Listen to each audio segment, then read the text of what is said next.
She stood in the great hall where she had once been crowned, and the man who put that crown on her head looked through her like she was smoke. 5 years. 5 years of bleeding for this pack, of swallowing their contempt with her morning tea, of smiling through every whispered slur, barren, empty, cursed. And now Alpha King Darius Thorne had the nerve to call it mercy. He called casting her out mercy. Drop your city in the comments. I need to know where my people are watching from, because what happens next? Nobody walks away from this unchanged. Itik. The morning they stripped her of the Luna title, the sky over Thornwall Capital was the color of an old bruise. Seraphina noticed it through the high-arched window of the council chamber, that specific purple-gray that came before serious weather, the kind the older wolves used to call a reckoning sky. She had lived in this fortress long enough to read its moods, long enough to know the difference between the cold that came off the stone floors in winter and the cold that came from a room full of people who had already decided something about you. This was the second kind. She kept her spine straight. That was the first decision she made that morning, when Calla had come to her chamber door before dawn with red eyes and a pressed silence that said everything. Seraphina had looked at herself in the bronze mirror above the wash basin, the dark circles, the hollows beneath her cheekbones that 5 years of barely eating in a house where every meal felt like a test had carved into her face. And she had made herself stand tall. Not for them, for herself. Because the moment her shoulders curved was the moment she gave them the image they wanted. She was not going to give them that. The council chamber held 14 men, 14 pack elders, lords, and regional alpha representatives arranged in a horseshoe around the central floor, with Darius at the head. He sat in the chair that had been his father's and his grandfather's before that, black ironwood, high-backed, carved with the wolf and crown seal of the Thorne dynasty. He looked like the chair had grown around him, like he and it were the same material. He did not look at her when she walked in. That was how she knew it was real. Every previous meeting where he'd had to do something that cost him, every hard conversation, every political maneuver that made his jaw tight, he'd always found her eyes first. Some reflex, some remnant of the bond they'd built in the early years before it all went to rot. But today his gaze was fixed on the parchment in front of him, and his hands were flat on the table, and Seraphina understood that whatever was about to happen had already happened somewhere she couldn't see, in a room she hadn't been invited to. Elder Harwick spoke first. He always did. He was the oldest man on the council, 70-something years of pack law living in his face, and he had never once pretended to like her. Luna Seraphina Vale. He didn't stand. You have been summoned before this council to receive the formal judgment of the Thornpack Elder Board, in accordance with the Ancient Covenant, Article 9. Article 9. She knew it. She had memorized every article in that covenant in her first year here because she had understood even then that knowledge was the only armor available to a woman in her position. Article 9 covered the dissolution of a mate bond in cases of, she had memorized the exact phrasing, sustained failure to fulfill the dynastic obligations of the Luna seat. She breathed through her nose, slow, even. I hear you, Elder Harwick, she said. Do you understand the nature of this summons? I understand what you've chosen to do with Article 9, yes. A ripple through the room. A few of the lords shifted. Harwick's eyes narrowed. This isn't a matter of choice. It's a matter of law. Most things called law started as someone's choice, she said. But continue. Darius finally looked up. It was the first time their eyes had met in, she didn't want to count, weeks, maybe longer. He looked tired in a way that she recognized as bone deep, the exhaustion of a man who had been carrying too much for too long and had finally made peace with the weight by deciding to set down the one thing he thought he could afford to lose. His jaw was rough with 2 days of beard. There was a tension in his brow that she knew from years of sleeping beside him, and she hated that she still knew how to read it. She hated more that she almost felt sorry for him. Almost. Seraphina. His voice was low, controlled. This council has convened to... I know why this council has convened, Darius. The use of his name without title made Harwick inhale sharply. Seraphina kept her eyes on Darius. Then you know what has to be said. I know what you're going to say. I'm asking you to say it clearly. No parchment, no Article 9. You, to me. Say it. Something moved behind his eyes. Something she couldn't name and had stopped trusting herself to name. He straightened in the ironwood chair. "The bond is being dissolved," he said. "By the authority of the Elder Council, and by my own decree, your title as Luna of the Thornpack is hereby—" "Why?" "Seraphina. Why?" Her voice didn't shake. She was proud of that. "Say the reason out loud. Make everyone in this room hear it." The silence stretched like leather being pulled past its limits. Harwick's mouth thinned. Two of the younger lords looked at the floor. And Darius, Alpha King. Darius Thorn, the most feared wolf in the territory, the man who had once held her face in his hands like she was something he intended to keep, closed his eyes briefly and then said it. Failure to produce an heir. There it was. 5 words. 5 years of her life compressed into 5 words and dropped on the floor of a council chamber like a bill past due. Seraphina stood with it for a moment, just stood with it, and let herself feel the full dimensions of it, the weight, the shape, the specific ugliness of being reduced to your reproductive function in front of 14 men who had eaten at her table and called her my Luna and bowed their heads when she passed. Then she said, "And your second mate, you have one chosen?" More silence. Darius's jaw tightened. "That is not a matter for this." "Lady Corvin's daughter," Harwick said. Flat, almost satisfied. "The arrangement has been confirmed." Seraphina looked at the elder for a long moment. Then she turned back to Darius, and she made herself look at him the way she might look at a stranger, made herself find that distance inside herself and stand in it. "You could have told me," she said, "before this. You could have come to the chamber and told me yourself." He stopped. "You couldn't," she said, "because you knew if you did it that way, you'd have to look at me when you did it, and it's easier this way. 14 witnesses, a legal framework, Article 9, you get to call it duty." She turned toward the door. "I call it what it is." "Luna Seraphina," Harwick started. "Don't." She stopped walking but didn't turn around. "Don't call me that again. You made sure I'm not that anymore." She walked out of the council chamber with her back straight and her jaw locked and her hands loose at her sides, and she did not let the shaking start until she was 3 hallways away. Marin was waiting for her in the corridor outside the east wing. The Wolf Guard captain was one of the few people in this fortress Seraphina trusted without reservation. A woman who had come up through the ranks on nothing but capability and stubbornness, built like someone who had decided early that the world was made of edges, and she was going to learn to move between them. She'd been Seraphina's assigned guard for 3 years, and had become something harder to name. Not quite friend, something more load-bearing than that. She took one look at Seraphina's face and fell into step beside her without speaking. They walked through 2 more corridors, down the back staircase, out through the kitchen passage into the rear courtyard. The reckoning sky had gotten darker. The air smelled like rain still holding itself back. "How bad?" Marin asked. "They named her, Lady Corvin's daughter." "Corvin's—" Marin stopped herself. "When?"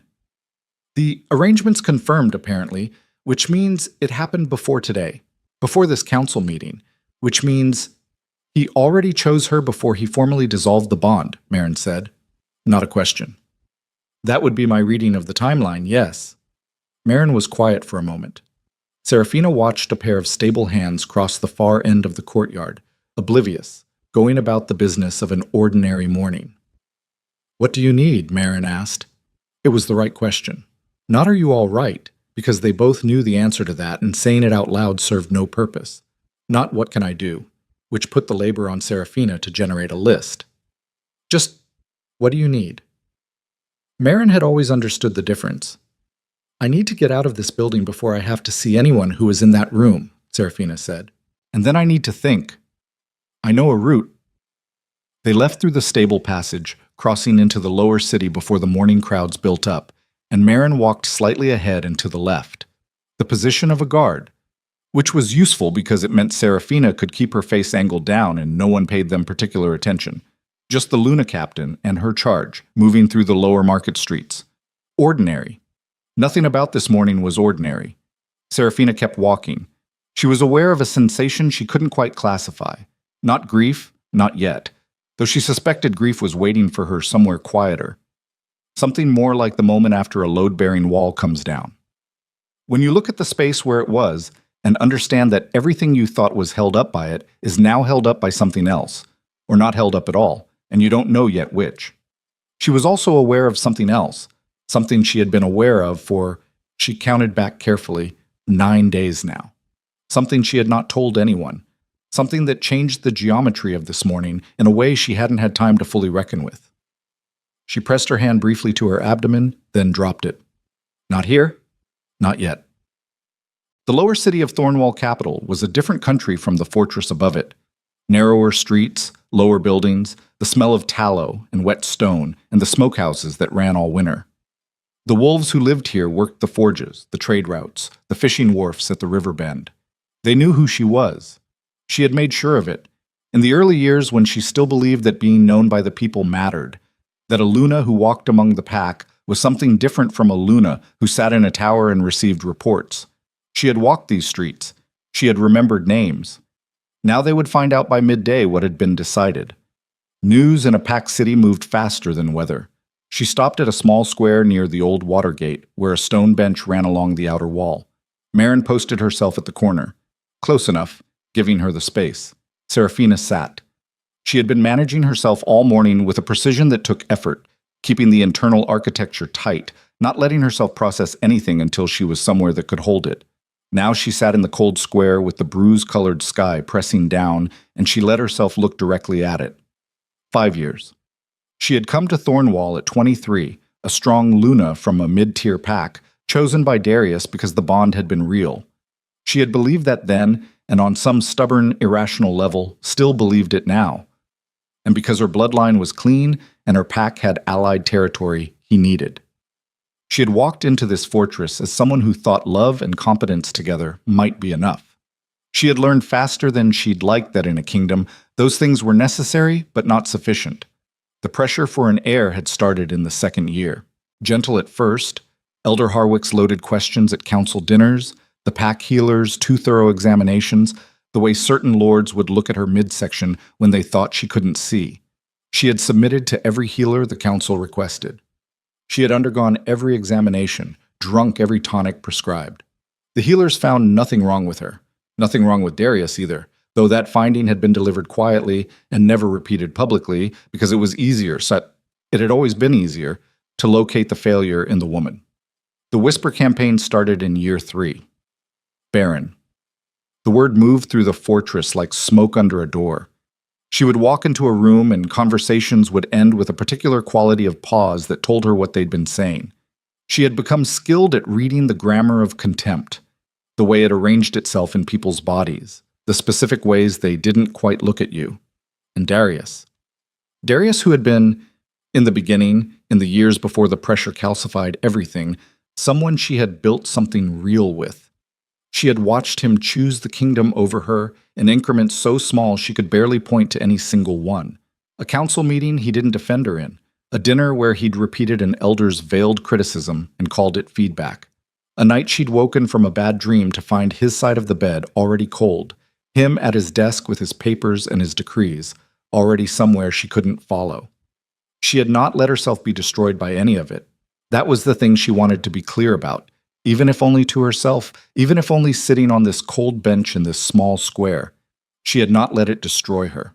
She had kept herself intact through 5 years of it by understanding, bone deep, with the kind of understanding that doesn't need to be spoken, that her survival could not depend on whether anyone in that fortress chose to value her.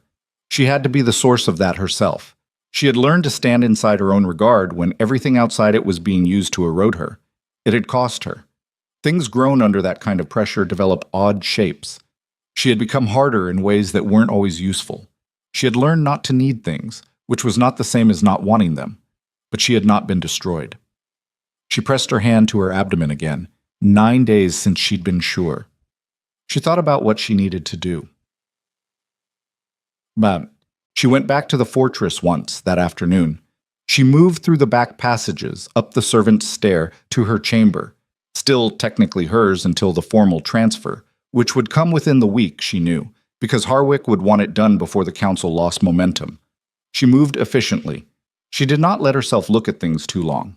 She took the items she needed, a leather travel satchel she packed with the practical things, coin, the herb kit she'd accumulated over years, 2 changes of clothes that were warm and unremarkable, The small knife she'd carried since her home pack. She left the gowns, the formal pieces, the Luna ceremonials. She left the jewelry. She left the portrait miniature of her mother that sat on the nightstand, and then she went back for it, because there were limits to what she was willing to sacrifice for the performance of not caring. She was tying the satchel when the door opened. She didn't have to turn around to know who it was. The specific quality of the silence was familiar. "You're leaving," Darius said. "You dissolved my bond and handed my title to another woman's daughter." She kept her back to him, finished the knot on the satchel. "Where exactly did you expect me to be?" She heard him come further into the room. "Stop." She turned around because not turning around felt like surrender. He looked worse than he had in the council chamber. The controlled expression was gone, or most of it. He looked like a man who had done something he'd decided was necessary and was now standing in the aftermath of it, trying to remember why he'd decided that. "I didn't want it to be like that," he said. "You could have stopped it." "The council? We're doing what you authorized them to do, Darius. Don't insult me by pretending they forced you." She picked up the satchel. "You made a calculation. I understand calculations. I've watched you make them for 5 years. This one just had my name in it." "It's not—" He stopped. Started again. "There has to be an heir. The kingdom can't—" "I know what the kingdom needs. You've had that conversation with me for 3 years. I was there for all of it." She looked at him. Really looked. Let herself look at what they were now. What was left of it. "What I'm saying is that you could have come to me first. You could have been honest with me about where things were going. We could have— I don't know what we could have done. Maybe nothing. But you didn't even try." You thought it would be cleaner this way," she said. "You thought if you did it with the council and the parchment and Article 9, it would be a formal thing instead of a human thing, and you wouldn't have to feel it as much." She moved toward the door. "How's that working?" He didn't answer. She hadn't expected him to. "Serafina." His voice had changed, something in it that she recognized from the early years, that quality of reaching she hadn't heard in a long time. "Where will you go?" She stopped at the door. Didn't turn around this time. "Somewhere I don't have to perform a deficit," she said. "Somewhere no one measures me by what I haven't produced." She walked out. Twat. Marin was waiting in the lower passage with 2 horses and a look on her face that said she had made a decision and it wasn't negotiable. "You're not coming with me," Serafina said. "I'm not asking. You have a position here, a rank you earned. I'm not going to take that from you just because I've been a guard captain in a fortress where I watched a good woman get stripped down to nothing for 5 years, and I stood outside doors and did my job," Marin said. Her voice was flat in the way that meant she had already processed the emotion and filed it somewhere practical. "I'm done doing my job in a way that requires me to look the other way. You need someone who knows how to travel hard and find water and not talk too much. That's still me. My rank isn't worth what they want me to do with it." Serafina looked at her for a long moment. "I need to tell you something first," she said, "before you decide." Marin waited. Serafina pressed her hand to her abdomen, the same gesture she'd been making all day, the same involuntary reckoning. She watched Marin's eyes drop to that gesture and then come back up, and she watched the understanding arrive on the guard captain's face, slow, and then all at once. "How long?" Marin said quietly. 9 days since I was sure. Maybe 3 weeks along." "Does he know?" "No." The word came out steady. She had been deciding about this since morning, turning it over in whatever space between heartbeats she had to think. In another world, in a different version of this morning, she might have told him. Might have walked back into that council chamber with the information as a different kind of leverage, a different kind of demand. You made a decision based on incomplete information. Here is the information you were missing. But she had stood in that chamber and looked at his flat hands on the table, and his eyes fixed on the parchment before him, and she had understood something she hadn't wanted to understand, that she couldn't trust what he would do with this, that she did not know anymore whether telling him would protect her or simply redirect his calculation.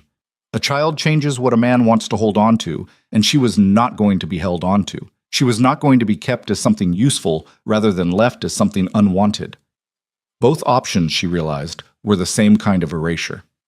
"No," she said again, "and I need it to stay that way." Marin was quiet for a count of seconds that felt heavier than that. Then she said, "North." "What?" If we go north, the trail goes cold faster.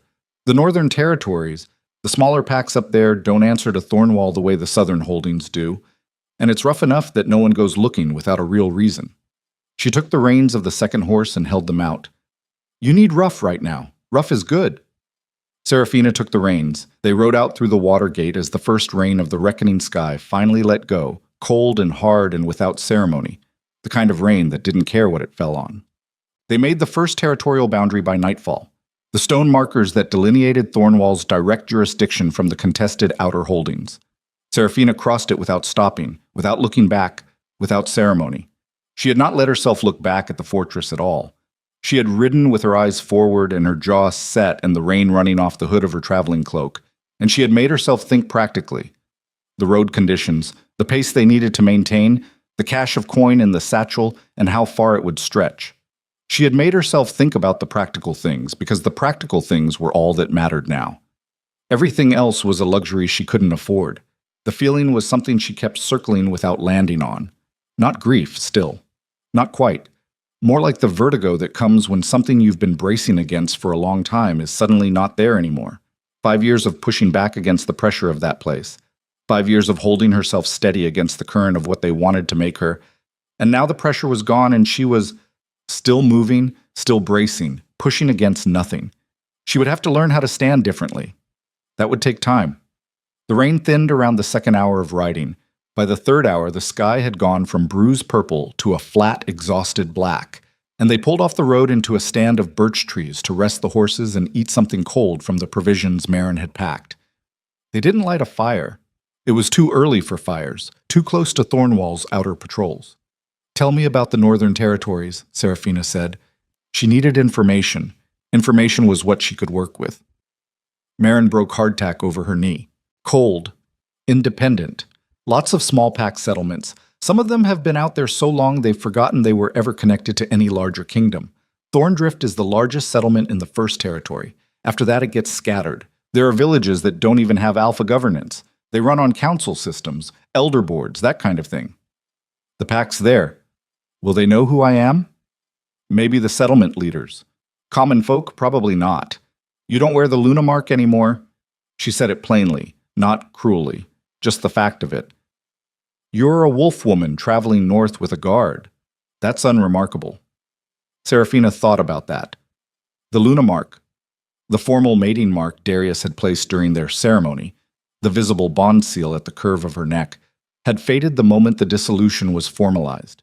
She had checked in the bronze mirror before leaving her chamber, not because she wanted to see it go, but because she needed to know what she was working with, what others would read on her. The skin where it had been was smooth, unmarked, like it had never been, like 5 years had never been. Good, she said. That's good. She made herself eat. She made herself think about the road ahead rather than the road behind. She made herself be practical about the child. The lives, she corrected herself, the lives that were still barely a possibility, still a fragile biological fact she was carrying through cold rain on a hard road. And what they would need, and how she was going to build something from nothing in a territory she didn't know. She had built things from nothing before. She had been doing it in various ways for 5 years, assembling the architecture of her survival out of whatever was available. She knew how to do that. She was going to do it again, and this time no one was going to dismantle it. She finished eating, stood, checked the horizon. Nothing, just the long, dark northern road running ahead of them. Ready? Marin asked. Yes, Serafina said. They mounted and rode north. It was 3 weeks later, in a small settlement called Grayvale at the edge of the First Northern Territory, that everything nearly ended before it had a chance to begin. Serafina had secured a room in a boarding house run by a widow named Sepha, paid 2 weeks in advance, and was doing the careful work of establishing herself as unremarkable, a wolf woman from the south, traveling, looking for quieter work. She had found a healer in Grayvale, a sharp-eyed older woman named Doss, and had confirmed what she already knew and heard the word she had half expected and had still not been fully prepared to hear. Twins. She had sat with that for a long time in Doss's small herb-smelling workroom. The healer had watched her with the particular stillness of someone trained to read a person's response to news before they've managed to organize it. Strong, Doss had said, Both of them. Strong and there's something about the blood work I want to look at more carefully. Come back in 3 days. Serafina had gone back. Doss had looked at her carefully for a long time, and then had said something Serafina had not expected, something that didn't fit into any framework she had for understanding herself or her children or what any of this was. This bloodline, Doss had said slowly, turning the word over like something she was still deciding was real. I haven't seen this in any living person. I've only seen it in the old records, the very old ones. Tell me what you're seeing. Supreme Alpha blood, Doss had said. And then she had explained what that meant, what the old records said about it, what it was capable of, why there were people who would do a great deal of terrible things to possess it or control it. Serafina had listened to all of it with the same controlled steadiness she had brought to the council chamber, to the dissolution, to every moment in the last month where the world had rearranged itself into a shape she hadn't chosen. She had thanked Doss. She had walked back to the boarding house. She had sat in the narrow room with its low ceiling and its view of Greyvale's muddy main street, and she had thought about what it meant that the children she was carrying, the children that a king had just unmade himself the father of, without knowing they existed, were potentially the most significant wolves born in centuries. She had thought about what it meant that she was the only person alive who knew. She had thought about what it meant to be, at this precise moment, alone in a cold room in a settlement no one important had ever heard of, carrying a power she hadn't asked for and a secret large enough to change the shape of the world. She had thought about all of it, sitting very still, the way she had learned to sit still when the thing in front of her was too large to move around quickly. And then she had thought, all right, then that's what we're working with. She was still there, still sitting, still in the process of deciding what all right was going to require of her, when she heard it. The sound that didn't belong. 3 horses. Moving at the particular urgent pace that wasn't travel, wasn't transit, was search. She was at the window in 3 steps. Below on Greyvale's main street she could see them. 2 wolves in riding gear she recognized. Not Thornpack livery, but the particular way they sat in the saddle, the positioning, the way one of them had his head angled, reading the street like someone tracking. It was pack-trained. It was Thornwall-trained. And the third figure was someone she recognized directly, even from above, even at this distance. A man named Aldrich, who had served on Darius's outer intelligence network for 2 years before she'd stopped seeing him at Fortress functions. They were not here by coincidence. Serafina stepped back from the window. Her heart was doing something complicated in her chest, but her hands were already moving. Satchel, coin, cloak. The knife. The small wrapped package Doss had given her. She had maybe 4 minutes before they worked their way down the street to the boarding house. She had 4 minutes to decide what to do with everything she was now carrying. The secret, the children, the future she hadn't asked for and was not going to let anyone take from her. She moved. She had 4 minutes. Serafina did not waste one of them on fear. Fear was a thing she had learned to metabolize quickly. Take it in, strip it for the information it carried, burn the rest as fuel. The 3 horses on Greyvale's main street, the Thornwall-trained riders, Aldrich's unmistakable silhouette, these were facts. She worked with facts. Satchel. Already packed, always packed, because she had understood from the moment she crossed the first territorial boundary that readiness was not paranoia. It was arithmetic. She swung it over one shoulder and moved to the room's back wall, where a low window opened onto the alley between the boarding house and the Cooper's yard. She had identified this exit on her second day in Greyvale. She had identified exits in every building she'd entered since leaving Thornwall. That was also arithmetic. She went out the window without hesitating, dropped 6 feet into the alley's mud, landed quiet, and started moving. Marin materialized from the shadow of the Cooper's gate, like she'd been standing there for exactly the right amount of time. How many? Marin said. 3. Aldrich's with them. A muscle in Marin's jaw jumped.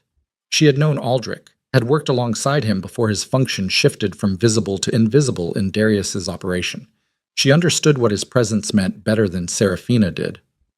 He's not tracking you, Marin said, keeping pace, voice down. Not officially. If this were official, there'd be 20 riders and a warrant. 3 men and Aldrich means Darius sent him quiet. Darius doesn't know I'm here. Someone does. They moved through the alley's far end, came out behind the tannery, the smell of it thick and unpleasant and useful. strong scent coverage. Serafina didn't slow down. "Doss," she said. "Not an accusation, an assessment. Possibly, or someone in the boarding house. You paid 2 weeks in advance. That's memorable in a settlement this size." "It won't matter if we're not here." Serafina turned north away from the main road, toward the tree line she'd mapped on her third day in Grayvale out of the same reflex that had made her locate the window. "How are the horses?" "Ready. I moved them to the logging track yesterday." She looked at Marin sideways. "You knew." "I noticed Aldrich in the market this morning," Marin said. "Didn't say anything because I wasn't sure. I'm sure now." Serafina filed that away. The information, and the fact that Marin had withheld it until she was certain. That was not disloyalty. That was someone who understood the cost of being wrong in either direction. She had chosen well, keeping Marin, or Marin had chosen well, keeping her. She was still deciding which way that went. They reached the logging track in 6 minutes. The horses were where Marin said, tied loose, already carrying the travel packs, standing in the specific patient stillness of animals that had learned to wait. Serafina mounted without stopping fully, the motion continuous, her body remembering it before her mind instructed it. They rode deeper into the tree line and didn't speak for a long time. Bad. She told Marin about the twins that night. Not about the bloodline. Not yet. That piece of it she was still turning over, still measuring against what she knew and didn't know, still deciding what it meant to carry that information versus what it meant to share it. But the fact of twins, the confirmed fact, she told her. Marin deserved the full scope of what she was choosing to stay attached to. They were camped off trail, no fire, the northern cold coming down hard through the tree canopy. Marin listened without interrupting, which she had always been good at. That quality of attention that didn't fill itself with responses while the other person was still talking. When Serafina finished, Marin was quiet for a moment. "Twins," she said. "Yes." "Supreme Alpha line, you said the healer told you." Serafina looked at her. "I didn't say that." "You didn't not say it either," Marin said. "The way you stopped when you got to what Doss told you. What she said about the blood work." She paused. "I've heard the term. Old soldier stories, the kind told around fires to make younger wolves feel like the world is larger than it is. I always thought it was campfire myth. Doss didn't treat it like myth. No." Marin turned that over. "No, I imagine she didn't." Another pause. "Does she talk?" "I don't know." It was the honest answer. She seemed... I think she understood the weight of what she was seeing, but I don't know her well enough to bet these children's lives on her discretion. "Then we assume she talks eventually," Marin said. "We plan for that." This was what Serafina valued most about her.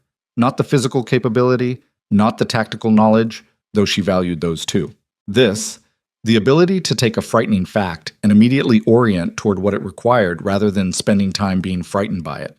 She had met very few people who could do that without pretending the fear wasn't there. Marin didn't pretend. She just moved past it efficiently. "We need to go further north," Serafina said, "past Thorndrift. Past anything that answers to the trade routes Thornwall uses. If Aldrich found us in Grayvale, he can find us in any settlement that has commerce with the south." "There are villages up there that aren't on any map Thornwall maintains," Marin said. "Small, isolated. Some of them haven't had contact with a kingdom structure in 2 generations. That's what I need." "It's also rough, Serafina. The kind of rough that doesn't care about bloodlines or Supreme Alpha anything. You'd be a pregnant wolf woman in settlements where what matters is whether you can pull your weight in a hard winter." "I can pull my weight." Marin looked at her steadily. "I know you can. I'm telling you what the conditions are so you know what you're choosing." "I know what I'm choosing," Serafina said. "I've been making this choice since the morning I walked out of that council chamber. The conditions were always going to be hard. Hard conditions are what I'm good at." Marin considered that. Then she nodded once and pulled her cloak tighter against the cold, and they sat in the dark for a while with the northern trees pressing in around them and the future arranged in front of them like terrain to be crossed, difficult and specific and entirely navigable if you paid attention. They found Vithera on a morning in late autumn when the ground had already gone iron hard with the first freeze. It was not on any map. It was barely visible from the approach trail, a cluster of low-built structures tucked into the lee of a ridge, built from the same gray stone the ridge was made of, as though the settlement had grown out of the landscape rather than being imposed on it. 40-some wolves, Serafina estimated. Maybe 50. A village that had been small long enough that smallness was its nature now, not its condition. The elder who met them at the path's end was a woman in her 60s named Bryn, who had the look of someone who had survived enough winters that she'd stopped counting them as threats and started counting them as evidence. She looked at Serafina and Marin with eyes that had done a great deal of assessing over a long life and arrived at assessments quickly. "South," she said. It wasn't a question. "Yes," Serafina said. "Trouble following you?" "Possibly. It's not current trouble. If it comes, it'll come slowly." Bryn looked at her for another long moment, then at the way Serafina was sitting in the saddle, not visibly different yet, but different enough for a sharp-eyed elder who'd attended enough births to know the specific quality of care a body takes with itself when it's carrying something. "You need a healer," Bryn said. "I need a place," Serafina said. "I'll sort the rest." "Those aren't mutually exclusive." Bryn turned back toward the settlement. "Come on then. You eat before we talk terms." She stayed. Pause. The winters in Vather were exactly as brutal as Marin had predicted, and exactly as manageable as Serafina had believed they would be for someone willing to stop pretending that survival was beneath her. She split wood. She learned to cure meat the way the northern settlements did it, different from the south, longer in brine, hung differently. She learned which roots came up edible in which season, where the clean water ran even when the surface froze, how to read the ridge's wind patterns by the sound they made against the stone. She did these things with the methodical focus of someone who understood that competence was the currency available to her, and she was going to accumulate it. Kyle came in the deep of the second winter, and Lyra came 11 minutes after him, in the coldest hour of a night, when the wind off the ridge made the settlement's walls sound like they were breathing. Bryn's secondary healer attended, a young woman named Orveth, who had good hands and a refreshingly low threshold for panic. Marin stood in the corner of the low-ceilinged birth room with her arms folded and her face arranged in the careful blankness of someone who was feeling quite a lot and had decided this was not the moment for it. Serafina held them both, one in each arm, in the specific, exhausted clarity that comes on the far side of the hardest thing. And she looked at their faces, which were new and ancient at the same time, the way all faces are at that hour, and she thought, there you are, just that. No ceremony, no declaration, there you are. She didn't think about Darius. She had spent 9 months building the internal architecture to prevent that thought from becoming a place she lived, and it had mostly worked. He was a fact. He was a biological fact, and a legal fact, and a historical fact. He was not... She had decided this with great deliberateness and was going to hold to it. He was not a determining fact. The children's lives were not going to be organized around his unknowing of them. She was their fact. That was enough to start with. They grew in ways that confirmed what Doss had told her and exceeded the frame she'd put around it to keep it manageable. By 2 years, Kyle could do something with his voice when he was angry that made the goats in Vithera's shared pen go quiet all at once. Not a command, not a trained behavior. Something more primary than that. Something that went underneath the surface of learned response to whatever ran below it. Orveth noticed it first and came to Serafina with the look of someone trying to find careful language for something. Careful language wasn't built for. "I know," Serafina said. "Does it?" "I know," she said again. "I've been watching it." She had been watching it, both of them, Kale's voice and Lyra's eyes, the way Lyra could look at a thing and seem to understand it at a level that didn't require information, the way the older wolves in Vithara would sometimes pause mid-conversation when Lyra looked at them, pause, and turn toward her slightly, like compass needles finding a direction they hadn't known they were looking for. The children didn't know they were doing it. That was the part Serafina kept closest. They were not performing it. It was just what they were. She had read everything she could find about Supreme Alpha Bloodline in Bryn's small archive of old texts, which was not much because most of what existed was fragmented and old enough that the original authors seemed to have been writing from memory of memory. What she understood was this. The bloodline didn't manifest as a single power, but as a kind of resonance, an ability to reach the instinctive core of other wolves without going through the surface. Not dominance through force. Dominance through something older than force. She understood why there were people who would want to control it. She understood this with a clarity that lived in her body rather than her mind. Visceral, immediate, the kind of understanding that makes the small hairs on the arms stand up. She taught Kael and Lyra to be quiet about what they were. Not ashamed? She was careful about that distinction, spent real time and real words on it. There was nothing to be ashamed of, but the world was not ready to understand them, and the world would respond to what it didn't understand with the tools it had available, and those tools were not gentle, so they would be quiet. They would be capable and quiet, and they would wait. She taught them that waiting was not the same as weakness, that some things had to be grown in the dark before they could survive the light. She had learned that herself. She was passing it on. It does. The 7th year, a trader came through Vithara from the south with news that moved through the settlement in the way news always moved in small places, fast and imprecise, and edged with the particular energy of things that felt far away and relevant at the same time. The Thorn Kingdom was in trouble. Seraphina heard it first from Bryn, who had developed the habit of bringing her significant information on the theory that Seraphina had a specific relationship to the south that made significance relative. She came to the low house Seraphina and Marin and the children shared near the ridge's eastern face, sat down at the table without being invited. She had also developed the habit of doing that, and said, "The trader from Calver's Cross says the kingdom is fracturing." Seraphina kept her hands around her cup. "Tell me." Darius's second mate, the Corvon girl, produced no heir, Seraphina said. Bryn's eyebrows rose slightly. "You knew?" "I always thought it was likely." She hadn't thought about it in a long time, or had refused to think about it, which was a different thing she'd gotten good at. "What's happening in the kingdom?" "Unrest in the eastern holdings. 2 regional alphas have stopped sending tribute. There are prophecies circulating. The trader said they're spreading through the southern packs faster than sense can follow them. Something about twin heirs, something about a bloodline that would either save the realm or end it." The cup in Seraphina's hands was very still. "Twin heirs," she said. "Yes." She looked at Bryn, who looked back at her with the eyes of someone who had been patiently waiting for a conversation that had been coming for 7 years. "Who's circulating the prophecies?" Seraphina said. That part the trader didn't know. He said they seemed to come from multiple sources at once. The old record keepers, certain elder councils.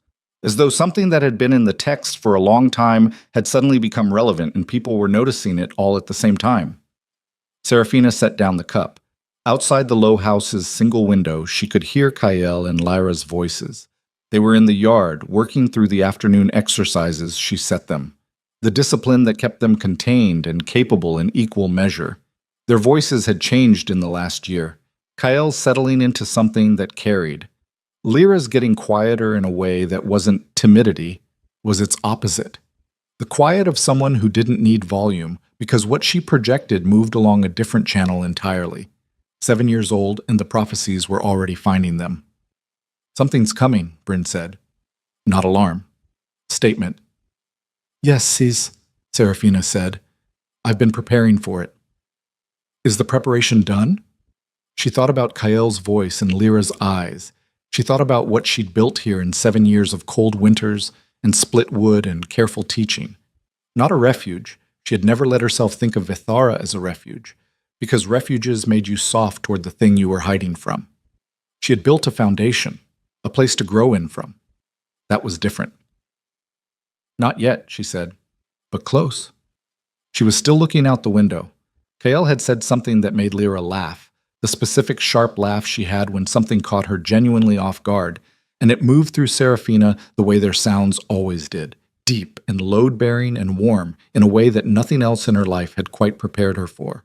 She had not known, before them, that she had this much in her. This specific quality of anchored, which was not softness and was not weakness, which was something she didn't have good language for and had stopped trying to name. She would not let anything touch them. That was the fact she lived in, not the prophecies, not the fracturing kingdom, not the memory of a council chamber and a man who hadn't been able to look at her. All of that was context. This, the 2 voices in the yard, the foundation she'd built around them, this was what organized everything else. She would not let anything touch them. And if the world was going to come looking, she was going to be ready when it arrived. She pushed back from the table and went to the window and watched her children in the winter gray yard, and she thought about what Reddy was going to require, and she started making a list. The rider came from the east on a morning when the ridge fog hadn't lifted yet, riding harder than the trail warranted, his horse's breath coming in hard white plumes. He wore no colors. He carried nothing that identified him. He asked for Seraphina by the name she'd used in Greyvile, not the name she used in Vethra, the shortened version, the one she'd dropped 7 years ago. He asked for it at Bryn's door. Marin got to Seraphina in 4 minutes. She came in without knocking, and Seraphina looked up from the table where she had been reviewing Kael's writing exercises, and she read Marin's face the way she had learned to read it over 7 years of depending on it, and she understood before Marin said a word.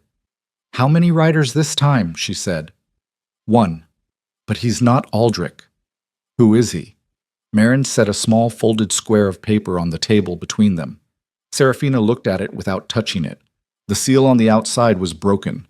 Marin had read it, which was what Seraphina would have wanted. And what was left of the wax was black. Black was the color Darius used for personal correspondence. Not kingdom business. Personal. She picked it up. The handwriting was his. She would have known it anywhere, which was an unwelcome fact about what 7 years of distance could and could not accomplish. 4 lines. She read them 3 times, making sure she understood the specific shape of what she was reading, not the shape she was tempted to read into it. "I know I have no claim to ask anything of you. I am asking anyway. The realm is breaking.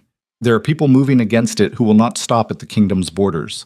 If you are where I believe you are not as far from this as you think. I need to know if our children are real." She folded the paper, put it flat on the table. "He knows," Marin said. "He suspects." There was a specific difference, and she needed to hold it. "He's heard the prophecies. He's calculated. He doesn't know." "What do you want to do?" Outside the window, Kael and Lyra's voices. Morning exercises. The sound of her life as she had built it, the foundation she'd spent 7 years laying in hard conditions with her own hands. She looked at the folded paper. She looked at the window. She looked at Marin. "Nothing yet," she said. Let him wait." But her hands, flat on the table, pressed down slightly, the way they had learned to do over 7 years, when a decision was already being made in some part of her that was still working out whether to tell the rest of her. The way they did when something had already moved past the point where waiting was the same as choosing. She looked at the paper and she thought, not yet. And underneath that, quieter, but soon. And underneath that, in the place where she kept the things she hadn't named yet, the image of Thornwall's council chamber, and 14 men who had decided what she was worth, and a door she had walked through once with her back straight and her jaw locked and her hands loose at her sides. She thought about walking through it again, this time on her terms. Not out of cruelty. She had examined her motives carefully enough to be honest about that. It was not cruelty and it was not indecision. It was the time she needed to look at every angle of what his letter represented, to turn it over in the cold northern light until she could see it without the distortion of what she'd felt reading it the first time. His handwriting. Those 4 lines. "I need to know if our children are real." Real. As though her 7 years of split wood and iron winters in learning to read. The ridge wind could be reduced to the question of whether something he'd discarded had turned out to matter. She wrote back on the 11th day. Brief, specific. She named a place and a time and 2 conditions. Marin would be present, and he would come without guard. He agreed within 3 days of sending. That told her something. A king who agreed to enter contested northern territory unguarded was either desperate or had already accepted that the power structure of this situation was not his to set. She filed that away and spent the remaining days preparing. Not for the meeting itself, but for what came after it, because she had learned long ago that the meeting was never the real thing. The real thing was what came after, when the words were finished and the decisions made, and you were left standing in the shape of what you'd agreed to. She left Kael and Lyra with Bryn. She told them she was going south to look at something. Kael, who was 10 and had been reading her face since he was old enough to have a face, looked at her for a long moment with the particular steadiness that was the most unsettling thing about him. Not the voice, not the bloodline resonance that the Vethara wolves had stopped remarking on because it had become simply a fact of him, but the stillness, the patience.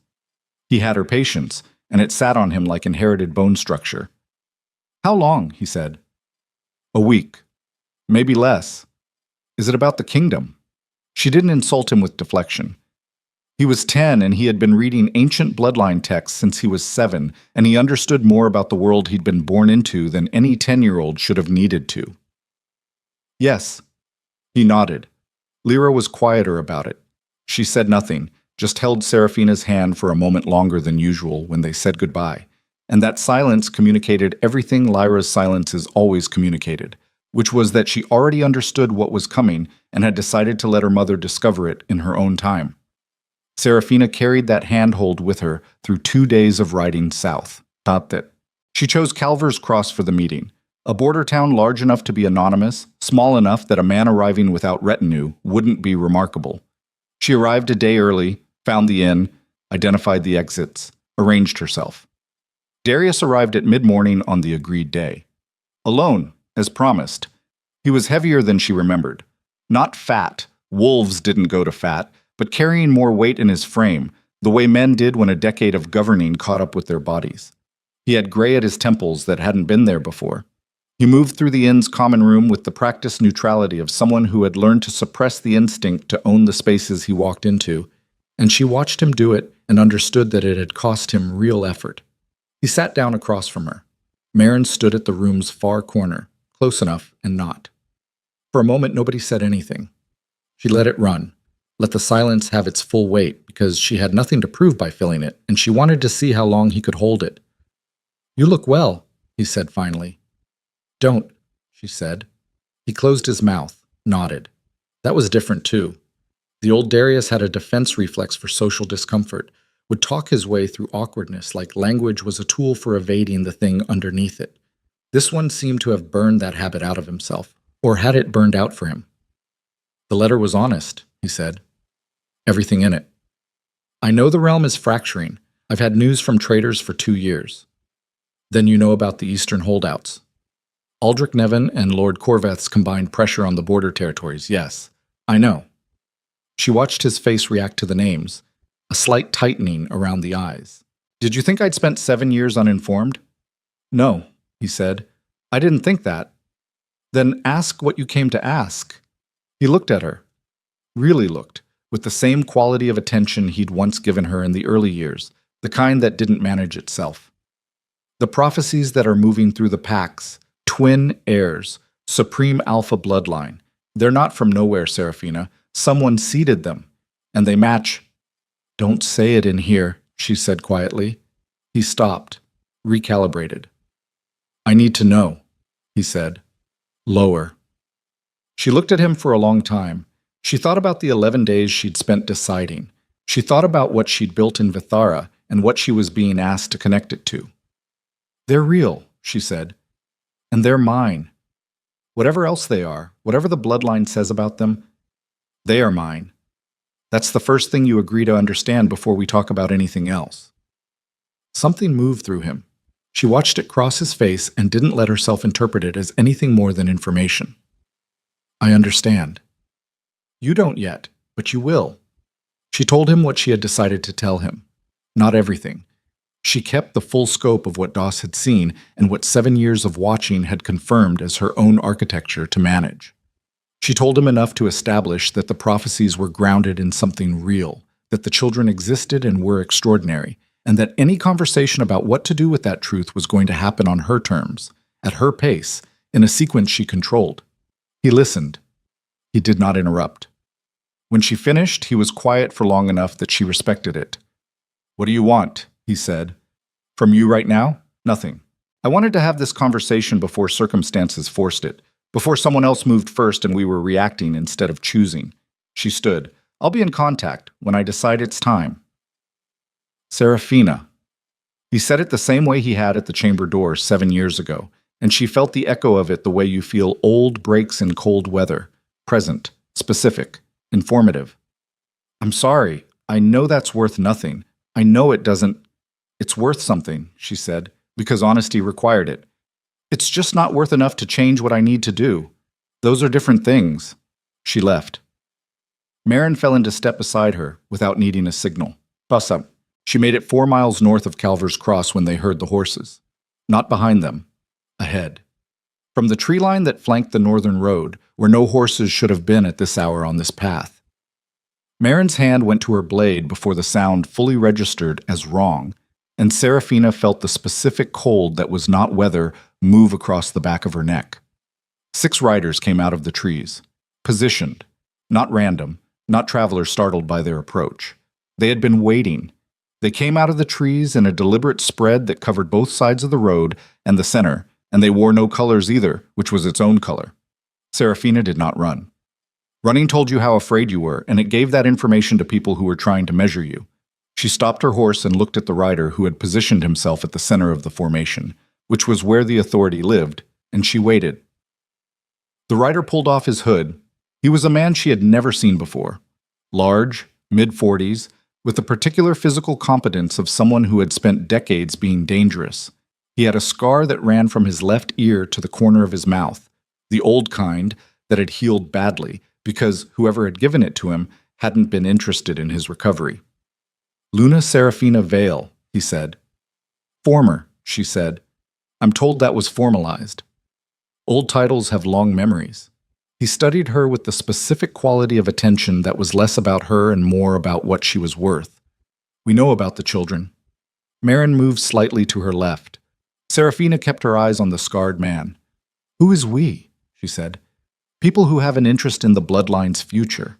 People who have been watching the Thorn Kingdom's decline and have thought carefully about what comes next." He paused. "The children would be safe. Better than safe. They would have resources, training, protection." "You're recruiting," Serafina said. "I'm offering." "From ambush."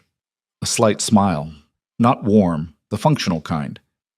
"We wanted the conversation without interference from parties who have competing interests." Meaning Darius.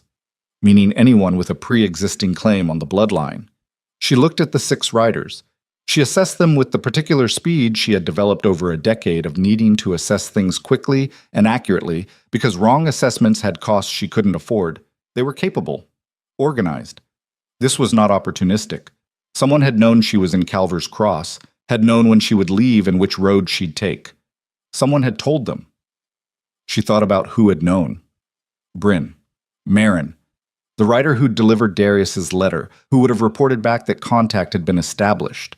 Darius himself, who had 3 days between her reply and this meeting to pass information to parties she didn't know he was connected to. Or someone who had been watching Vithera for longer than she'd realized, patient in the northern cold, waiting for the moment she moved. She needed that answer, and she did not have it, and standing in the middle of a road with 6 riders arranged around her was not the place to get it. "I need to think about your offer," she said. "Of course," the scarred man said. Pleasantly. 2 days. After that, the offer becomes something else." Understood. He pulled his hood back up. The 6 riders parted enough to let her pass. She and Marin rode through the gap and did not accelerate, did not change their pace, and did not speak until they were beyond sight of where the riders had been. Then Marin said, very quietly, "Vithara." "Yes," Serafina said.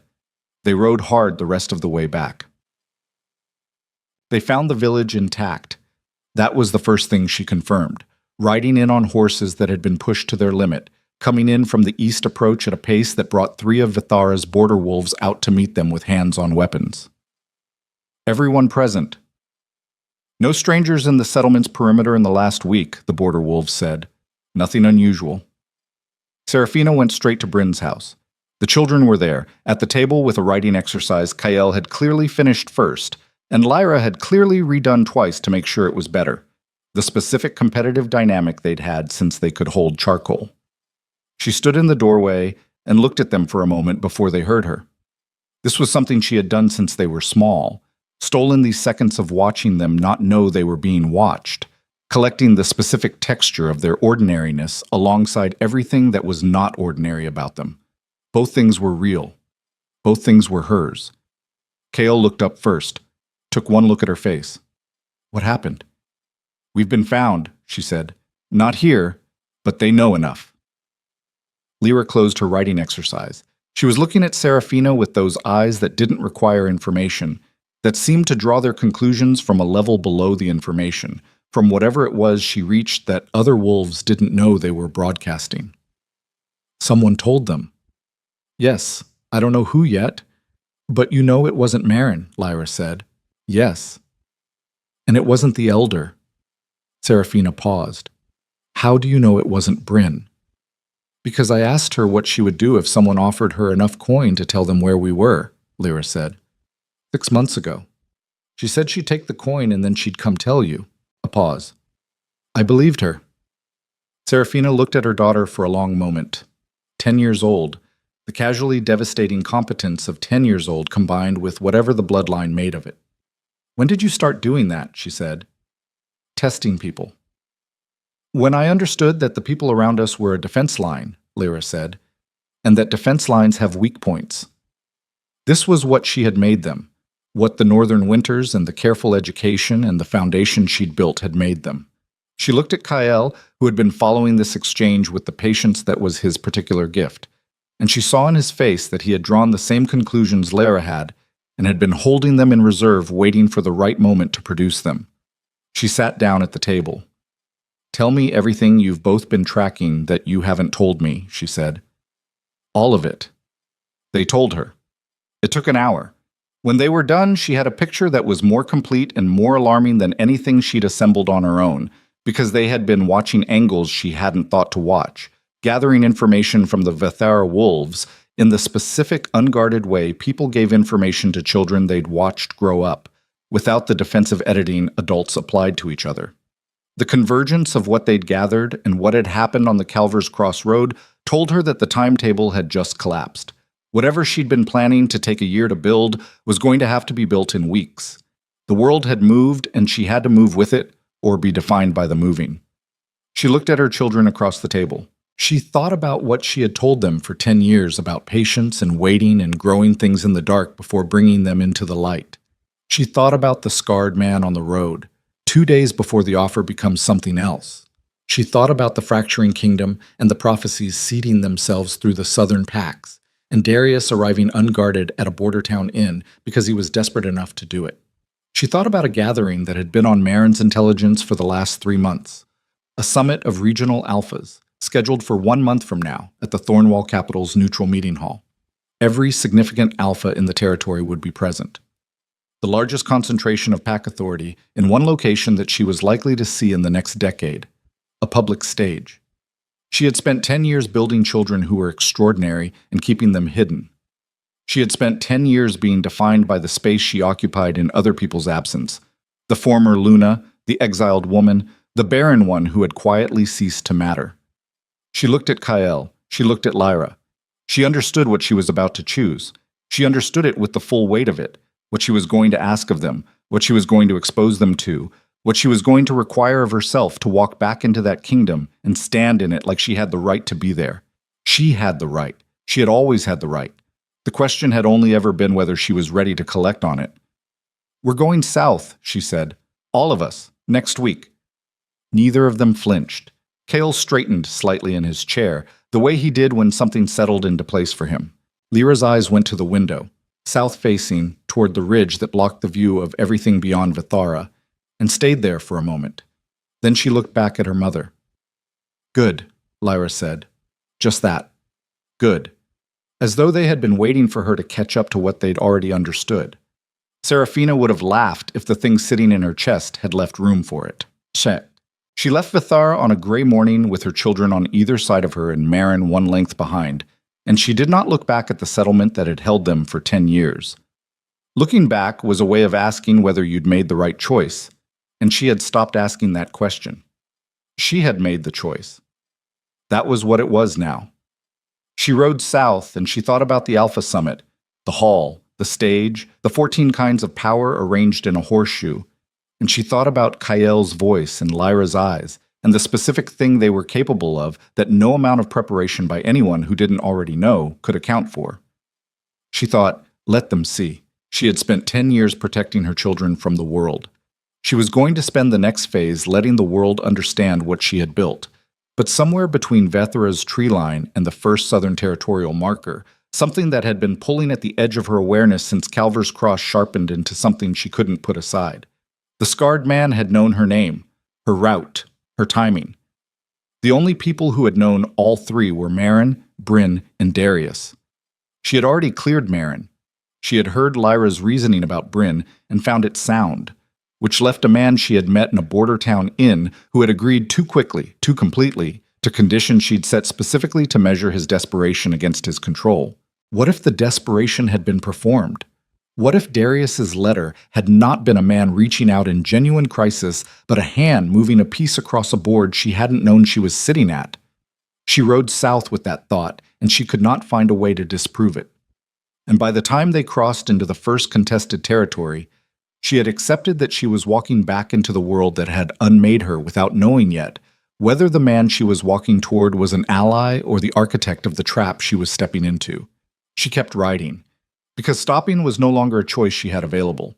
Whatever was waiting in the south, ally or enemy, reform or collapse, it was coming for her children either way. The scarred man's 2-day deadline had already passed. The prophecies were already seeded. The summit was already scheduled. The only move left was forward.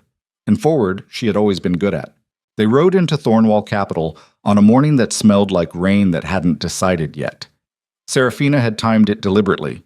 Not the Alpha Summit's opening ceremony, which would have required them to enter as supplicants waiting to be acknowledged, but the second day, when the political architecture of the gathering had already been established, and every lord and regional alpha had already found his position in the room. She wanted them walking into something already in motion. Disruption landed differently when it interrupted rather than initiated. She knew this building. She had lived in it for 5 years, and she had memorized its bones the way you memorize the bones of anything you'd been hurt inside. The approach from the eastern gate, the trade entrance that the summit's formal guards wouldn't be watching with the same attention as the main doors. Marin had confirmed the layout was unchanged. Some things in kingdoms lasted longer than the people who built them. The guards at the trade entrance were 2 men she didn't recognize, young, southern pack insignia, not Thornwall core. They clocked Marin first, the way people always clocked Marin first, because she projected a specific category of capability that registered before anything else did. Then they looked at Seraphina, and then at the 2 children behind her, and their assessment clearly did not produce a threat reading, because they were children, and because nobody who was coming to cause trouble brought children to do it. That was the last mistake those 2 guards made as men who thought they understood the situation. "Summit's closed to non-delegates," the taller one said. Seraphina looked at him. "Get Elder Harwick," she said, "or Lord Corveth, whoever's running the floor today. Tell them Seraphina Vale is at the eastern gate with business the summit needs to hear before it concludes." The guard's eyes went to Marin again. Marin looked back at him with the expression of someone who had nothing to prove and several hours to wait. "Ma'am, now," Seraphina said. Not loud. The same quality Kael had in his voice, she thought distantly. Not volume, something underneath volume. "Or I walk through this gate and find them myself, and that conversation starts in a way nobody in that hall will enjoy." 3 minutes later, they were inside mud. The Summit Hall was the largest interior space in Thornwall Capital, a long room with a vaulted ceiling built for exactly this purpose, for gathering power in one place and making that gathering feel inevitable. She had sat in this room. She had stood at Darius's shoulder in this room while agreements were made and territories divided, and the comfortable fictions of pack law were administered with the gravity they required. She knew how the light fell from the high windows in the afternoon and how it made the men at the central table look like they'd been positioned there by someone who understood theater. 23 regional alphas, 12 elder council members, lord delegates from the contested eastern territories. And at the head of the table, in the seat that commanded the room's sightlines, Darius. He saw her the same moment she walked in. She watched it move across his face. Not surprise, or not only surprise, something more complex than that. The expression of a man who had hoped for something and was now confronting the reality of it, and finding the reality larger than the hope had prepared him for. She did not look at him longer than she needed to confirm he was present. She moved her gaze around the room methodically, the way she'd learned to do in years of pack politics, reading the arrangement of bodies for where the power actually lived versus where it was performing from. Harwick was there. Older, grayer, but with the same quality of settled opposition that had lived in his face since the first time she'd sat across a table from him. He was on his feet before she'd taken 3 steps into the room. "This is a closed summit," he said. "By what authority? By the authority of the Ancient Covenant, Article 3, she said, still moving, which guarantees any Wolf of Alpha bloodline the right to address a sitting summit on matters of dynastic succession. She stopped at the midpoint of the room, where the sight lines from every position converged. I have a matter of dynastic succession.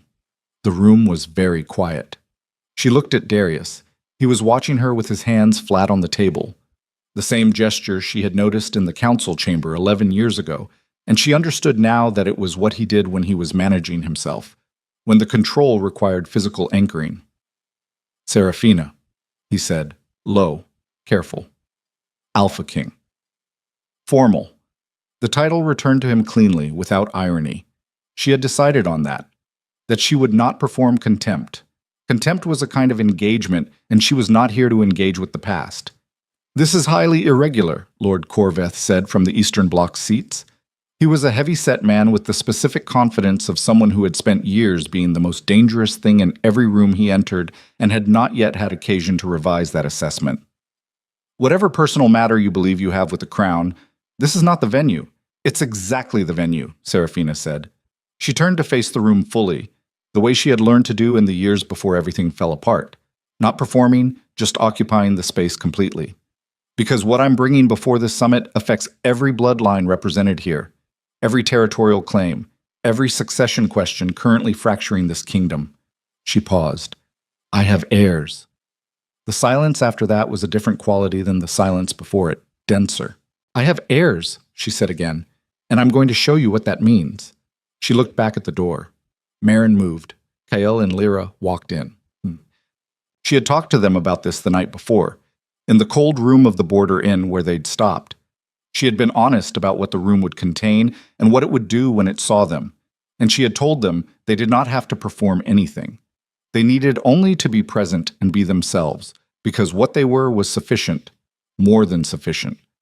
She had said that last part carefully because it was true, and because she wanted them to know she believed it.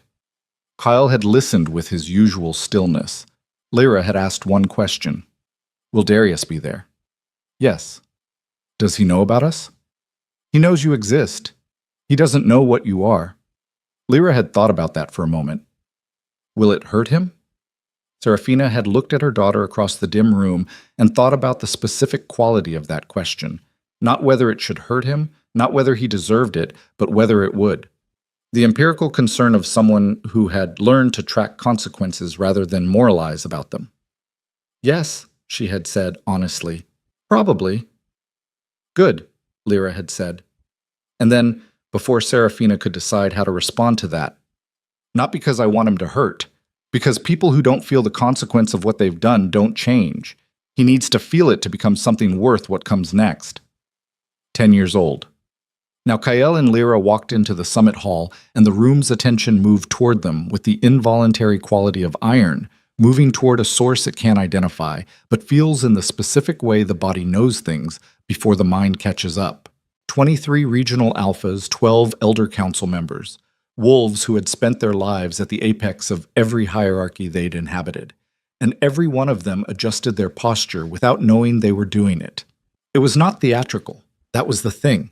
There was nothing performed about it. Kael moved the way he always moved, with the settled patience of someone who had learned early that urgency was a resource to be spent carefully. Lyra moved with the particular quality of attention she'd always had, looking at the room the way she looked at the writing exercises, with the full apparatus of that gaze that went underneath the surface. They were children. They were also something the room's deep instinct had no framework for and was reaching toward anyway. Harwick sat down. Serafina watched him do it and marked it. The bloodline is supreme alpha, she said into the quiet. She said it plainly, without announcement in her voice. A fact. Both of them. The healer's records are documented, sealed, and held by a third party outside this kingdom's legal reach. I'm not asking this room to take my word for it. She looked at the alphas along the table. You're already feeling it. You've been feeling it since they walked in. That's not courtesy, and it's not performance. That's what this bloodline does. Lord Corveth's face had done something complicated. He was looking at Kael with the expression of a man who had prided himself on being immune to exactly this kind of response, and was finding that immunity theoretical. This is... He stopped. Tried again. Even if this claim were legitimate, test it, Kyle said. His voice in the high-ceilinged room was not loud. It didn't need to be. It had that quality she'd been watching develop for 10 years, the one that didn't pass through the air so much as through something under the air, and the effect in a space this size with this concentration of alpha wolves was something she had not quite anticipated, even knowing what she knew. Corveth stopped talking. The silence lasted 4 seconds. Then Kyle said, still in the same register, "If the bloodline is in question, test it. I'll stand a challenge from any alpha in this room." He looked around at 23 men who collectively outweighed him by centuries of experience and authority and physical capability. Any of them. Now. Nobody moved. She had raised him to be patient. She had not taught him that. That had come from whatever lived in the bone of him, the thing she could take no credit for and felt unreasonably proud of anyway. "Kyle," she said quietly. Not a reprimand, a signal. Enough, for now. He settled back. The room exhaled. Darius had not spoken. He had not moved since Kyle and Lyra walked in. She had been tracking him in her peripheral vision, the flat hands, the controlled face, and underneath it something she had not expected to see. Something that looked like a man doing arithmetic about his own life and arriving at numbers he'd been avoiding. "They're mine," he said. His voice was rough. "Aren't they?" She looked at him directly. "Yes." The word landed in the room like a stone dropped in still water, and the ripples it sent out touched every person present. 11 years of dynastic crisis, 2 failed attempts at a second mate, a fracturing kingdom, and the prophecies running through the southern packs like fire through dry grass. And the answer had been in the northern territories for a decade, being taught to split wood and read ridge wind by the woman he'd discarded in a council chamber with the assistance of Article 9. Harwick looked like a man who had swallowed something that was not agreeing with him. Corveth was very still.